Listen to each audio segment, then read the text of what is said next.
This is a Chromebook. Biggest problem? It runs Chrome OS, a lightweight, optimized, but overall very limited operating system.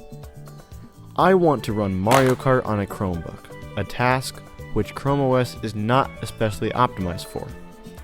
So to do this, I will be installing a Linux distribution. And before you start rapidly typing a comment, I know that Chrome OS is technically a Linux distro in itself.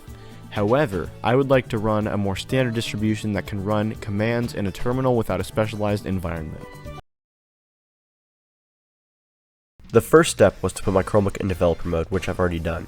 Once in developer mode, I found out my Chromebook model and went to the Mr. Chromebox website to check compatibility. Because I'm on a Lenovo IdeaPad 3, I can see it requires me to disable hardware write protection by taking out the battery, which I will do now.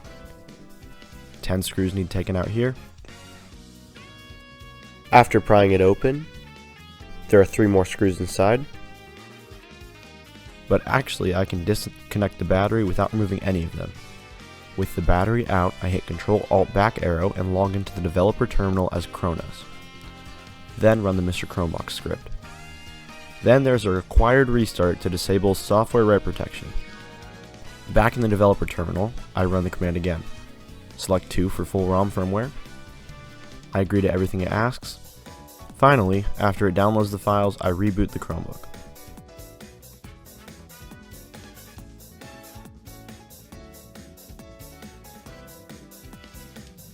And then it boots into the bootloader. Just for a first distribution test, I went with Linux Mint XFCE. On their website, I downloaded the ISO,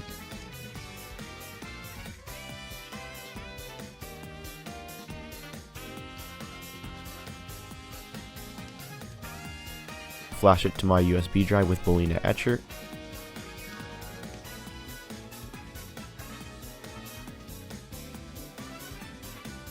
and plugged it into my Chromebook. When I navigated to the boot menu, my USB drive showed up. After selecting it, I selected the Start Linux Mint option.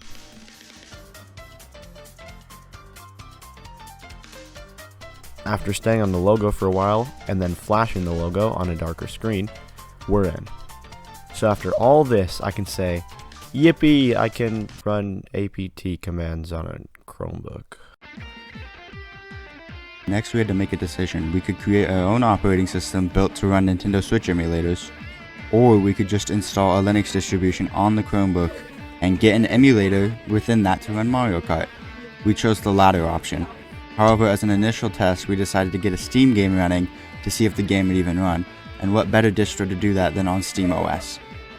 Installing SteamOS to the internal drive didn't work initially, so we decided to continue using it off our USB drive that we flashed from a Windows computer. We chose RimWorld as the game to play and started the download. But when we went to play it, we received the following error.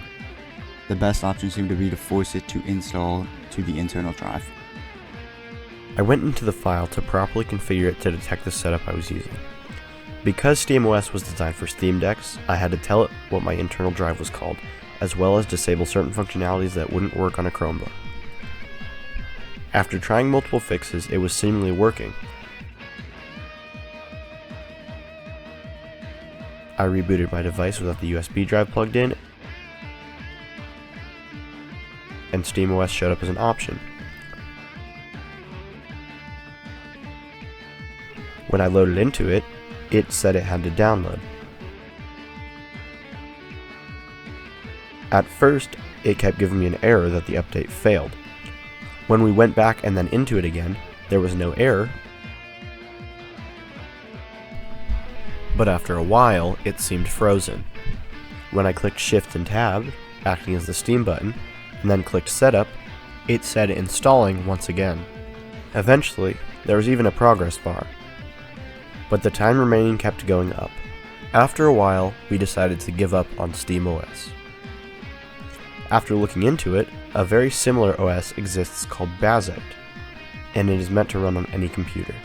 However, when attempting to install Bazite to my internal drive, it kept giving me an error saying it only detected 3.7 gigs of system memory, and the installation would likely fail with under 4 gigabytes. This is because my Chromebook only has 4 gigabytes of RAM, which is not very much. After messing around with it a bit and closing and reopening the window, for whatever reason, I was able to continue with the installation process. After multiple failed attempts, I made it to the setup.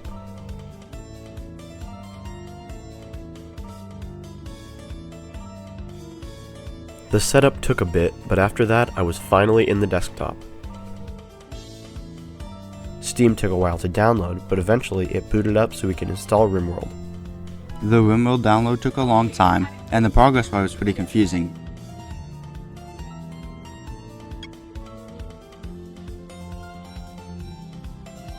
But eventually it did finish, and I booted it up with another window open to view the usage of things like CPU, GPU, and RAM.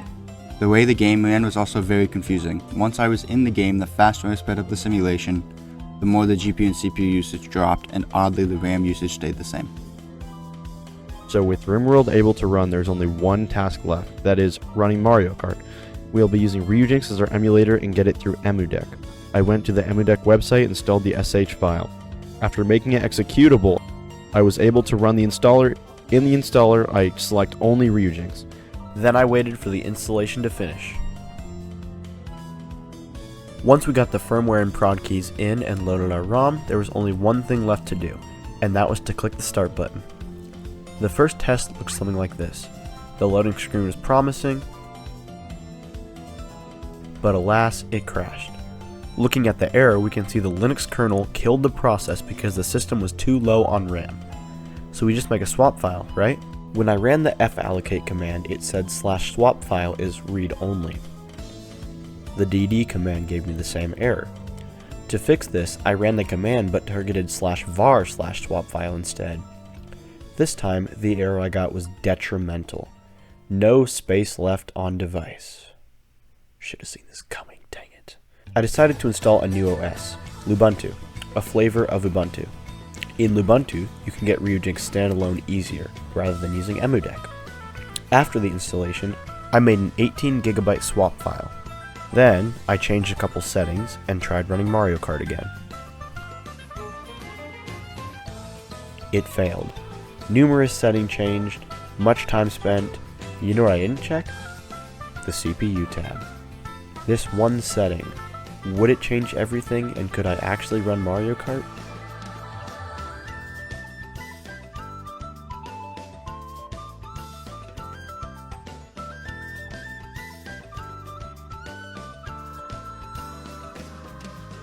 First thing is sound actually started happening, and then, oh my god, we're in.